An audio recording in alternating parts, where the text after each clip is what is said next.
शहरामध्ये आपलं स्वागत आहे। मुदखेड तालुक्यातील अवैध रेती उत्खनन करणाऱ्यांचे धाबे दणाणले। प्रशासनाकडून एका पाठोपाठ कारवाई। मागील अनेक दिवसापासून मुदखेड तालुक्यात अवैध रेती उत्खनन जोरात सुरू असल्याचे दिसून येत आहे।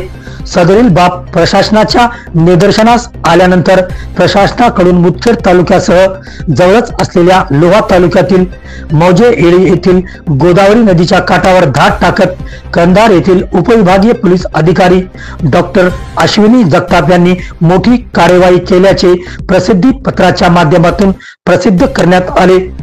तसेच मागील आठवड्यात मुदखेड प्रशासनाच्या वतीने देखील तालुक्यातील वासरी, शंखतीर्थ, टाकळी येथील रेती उत्खनन करून ठेवलेल्या ढिगारावर देखील मोठी कार्यवाही करण्यात आली।